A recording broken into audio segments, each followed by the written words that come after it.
কথায় বলে জন্মমৃত্যু ও বিয়ে তিন বিধাতা নিয়ে।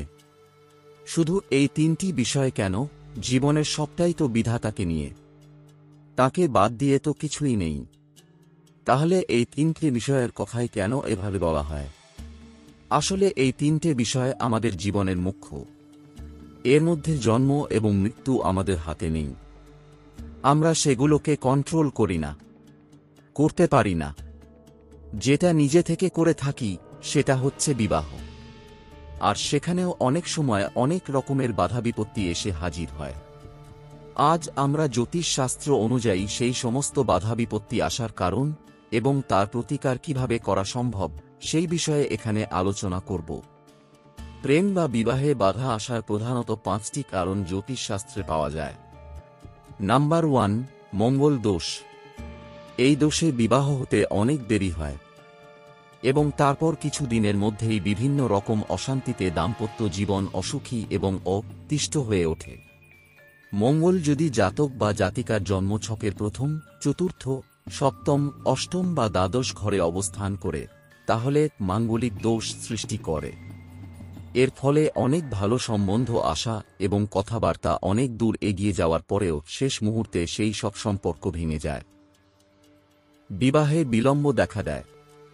কোনোভাবে বিবাহ হয়ে গেলেও স্বামী ও স্ত্রীর মধ্যে অশান্তি, ঝগড়া, দ্বন্দ্ব, বিবাদ এসব অল্প দিনের মধ্যেই শুরু হয়ে যায়। পরিস্থিতি বিচ্ছেদ পর্যন্ত গড়িয়ে যেতে পারে। সাথে জীবন সঙ্গীর স্বাস্থ্যের অবনতি, রোগব্যাধিতে আক্রান্ত হয়ে পড়া ইত্যাদির মতো সমস্যাও দেখা দেয়।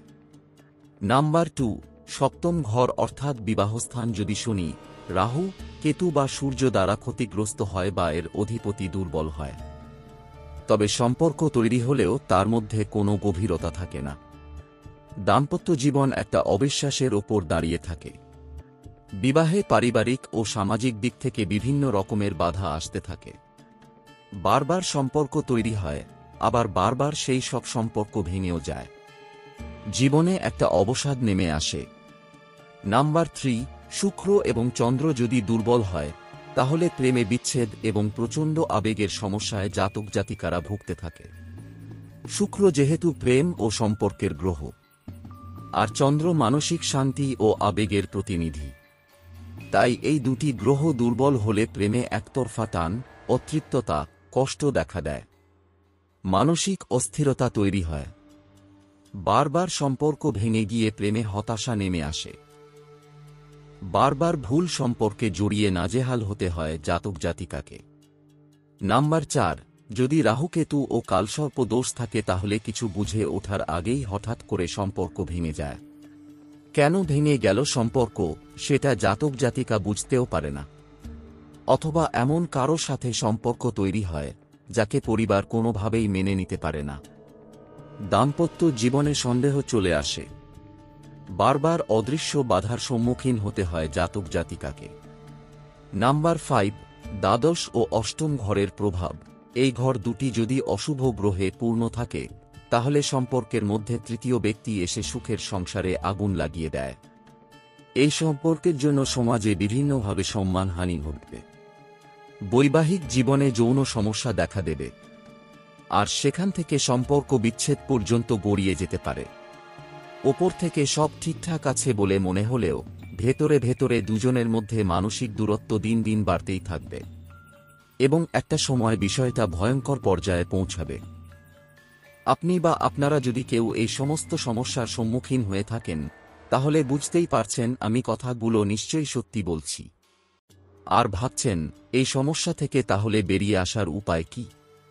আমি প্রতিটি দোষ অনুযায়ী তার কিছু জ্যোতিষী প্রতিকার এখানে বলছি। যে বা যারা ওপরে বলা যেরকম সমস্যায় ভুগছেন তারা নির্দিষ্ট প্রতিকারটি পালন করলে আশা করি উপকার পাবেন।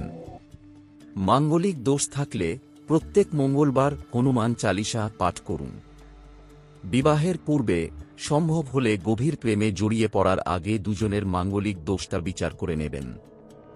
শুক্র ও চন্দ্র দুর্বল হলে শুক্রের জন্য সাদা পোশাক, দুধ, চিনি এই সমস্ত জিনিস দান করুন।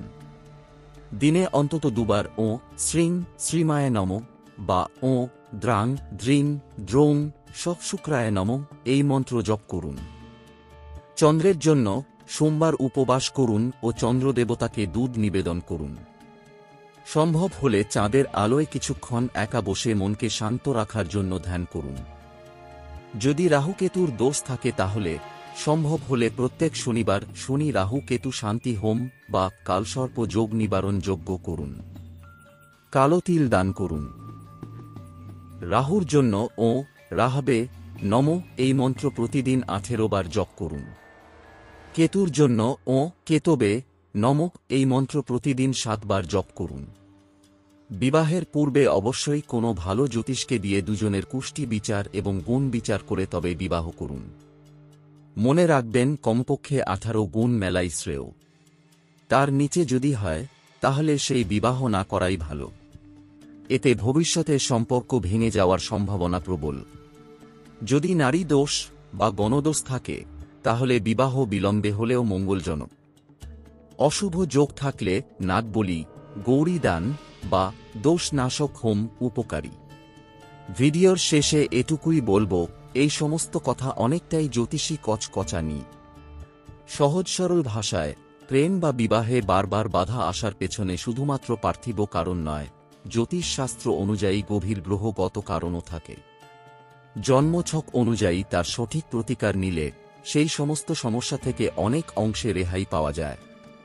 তাই জীবনসঙ্গী বেছে নেওয়ার সাথে সাথে দুজনের জ্যোতিষী বিচারটাও অবশ্যই করিয়ে নেবেন।